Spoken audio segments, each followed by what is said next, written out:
I've got to be honest with you, and I'm always attempting to do so.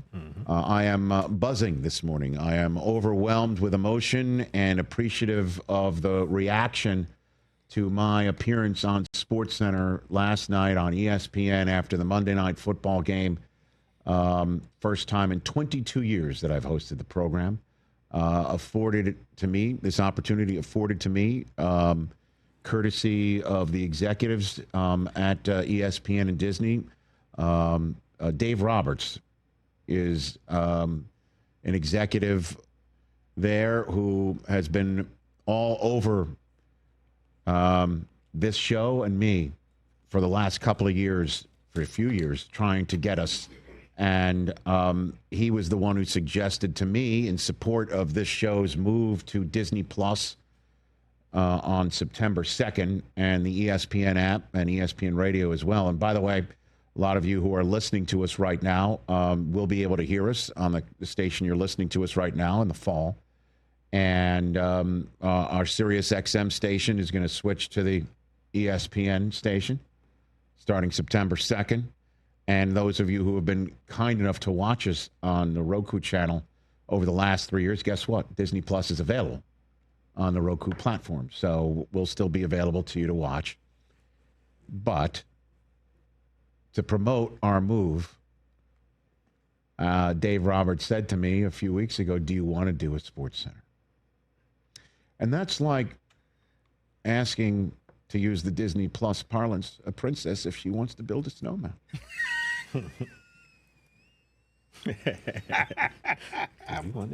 I mean, it's a rhetorical question. You know what I mean? The answer is yes. I've only been thinking about it for 22 years, thinking it would never happen. I mean, it's that simple. I have dreams. I've had dreams about it. Sort of like you always dream about being in an old job. Mm-hmm. Well, my old job happens to just be SportsCenter. And yesterday was like being in a dream. An absolute dream. And I'm looking at this photograph of me sitting on a SportsCenter set, and I'm just getting choked up looking at it.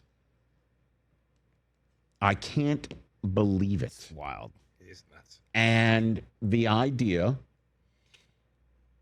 it's not like I'm reinventing a wheel, but the idea that I had for this program was to lean deeply into the nostalgia.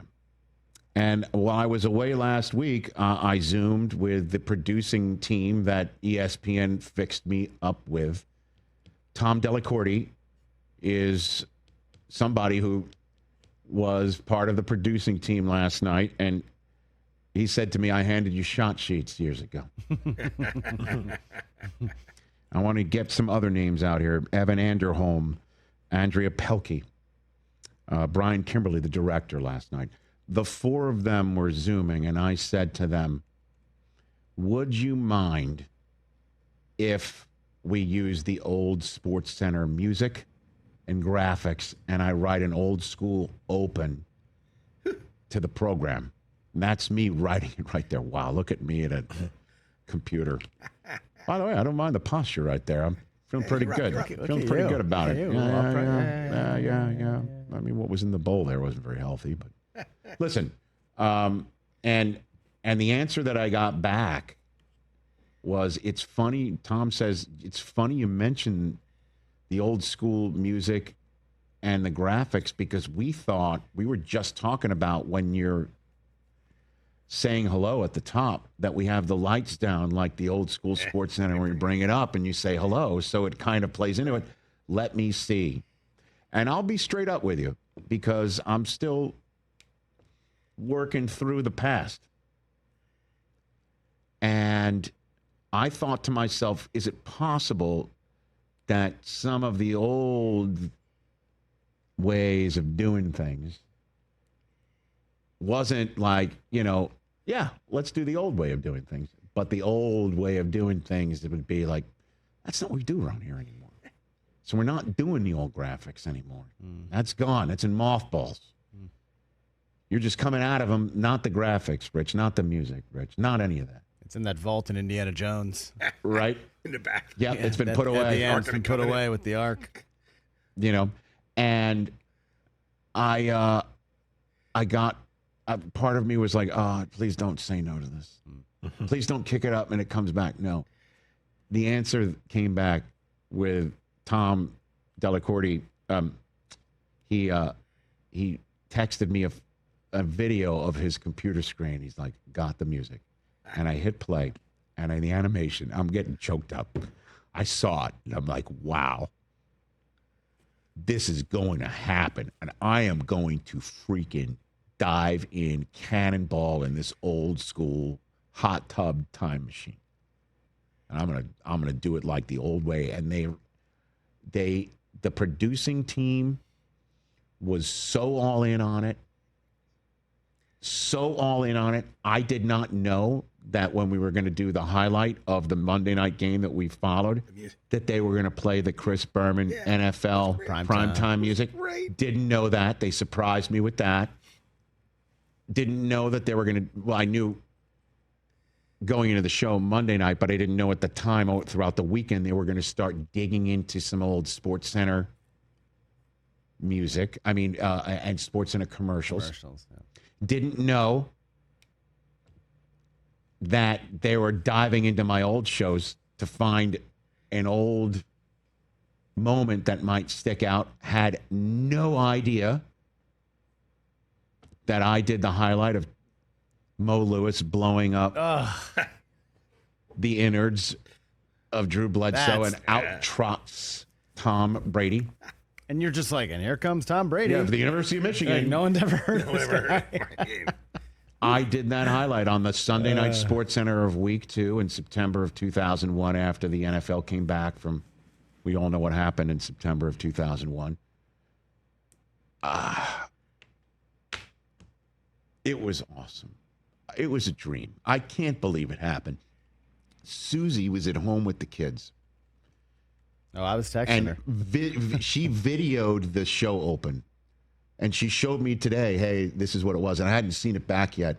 And her commentary with the show open on the TV screen at home, she was just like, I can't believe this. This is surreal. I mean, because I met her in the newsroom. Our children are ESPN children, but they'd never seen Dad in his natural habitat. Yeah. And I never thought it would be possible again. I'm choked up. I'm getting emotional about it. You should. And, Yeah, man. Yeah, don't hold back. Should, and Rich. then and obviously me, I said, we got to take a moment and talk about Stu. Oh, man. I don't know how you got through that. Well, part. because I'm just going to be so honest with you. Throughout the 22 years of me watching from out here at NFL Network, where by the way, let's not take anything that I'm saying that I lament any of the last 22 years. Please understand. I hope it's not coming across like that not at all. at all. No, not okay. at all. It's just, the way I was born into this business, ripped away. Unceremoniously, Very much so. And for 22 years, I'm out here loving life on NFL Network, loving life with Susie out here in Southern California, loving life with you guys doing this show. But I'm looking and I'm like, oh, there's Dan and Keith doing SportsCenter. Oh, that's good. I mean, I would like to do that. Didn't get an invite, didn't get a call, didn't get anything. And now that I get a chance, Stuart's gone. Cancer robbed all of us of Stuart and me in particular of an opportunity to do a show with him one more time. So we set up a chair. This was all conscious decision. Let's put the chair. And again, beautifully shot and directed, just pulling out, showing the chair, showing Stuart literally looking over my shoulder. I mean, come on. I mean, this is the commercial break beforehand, I guess. And I was trying to pull myself together. And then just the reaction.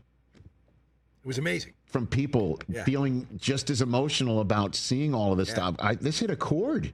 You're telling me because I'm not on X anymore. Yeah, I was following along. Because I just can't handle the toxicity there. I was reading comments last night, and it was universal how everyone was feeling. They were feeling just like us. Yep. They were proud and happy and excited, and it was like a jolt of feel-good energy that we kind of all needed. Yep. Mm-hmm. And I heard from so many of my old friends and colleagues. Berman sent a text beforehand. Oh, nice. Greenberg sent a text beforehand. Reese sent a text beforehand during the show. During a commercial break, look down. He goes, $100 if you make an aloha means goodbye, and you give Larry Beal credit. And you did. And I did at the end. Yeah. And I said on the air, $100. He then texted me after the show, money well spent. Shap, Fowler, Bob Lee sent me a text saying catering on Kizzles, Kizl ', which is a local establishment in Bristol. Who else? Shap. And Dan Patrick chimed in an hour before the broadcast with one word. Nervous. Nervous. Question mark. And I told him, I said, guess what? I'm like, nothing, time doesn't change. And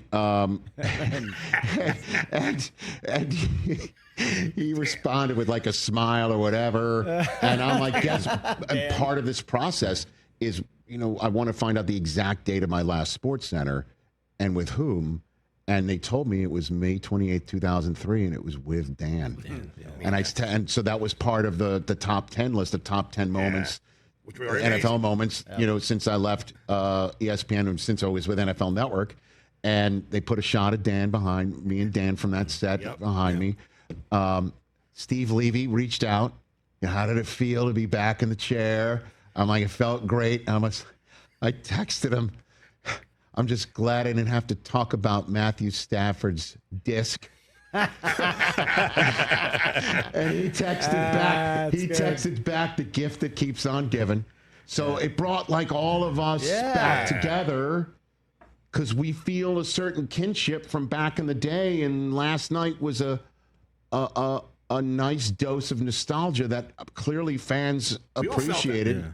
We all felt it, Rich. And Rich, they played the clip. I've heard you've told this story to us many times about how Dan had to talk you into doing the commercial where you get demoted. Oh, yes. And I was like, I don't think I've ever seen that. Oh, they played it first. Yeah, that was the first one. It was the first thing they saw. But me being sent down to the minors. And I used that to lead into Paul Skeens saying clearly he's never going to be sent down to the minors. Yes. And yes, Dan, because I was very upset. Why choose me to be the one sent down to the minors? And Dan's just like, it's the comedy. Just go with it.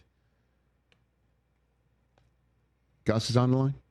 Yes. All right. One of the best SportsCenter producers in the history of the great show, Gus Ramsey, is on the line. You there, Gussie? You there, buddy? Rich, I am here, sir. How are you today? This is great. How fun was that, right? I mean, it was fun.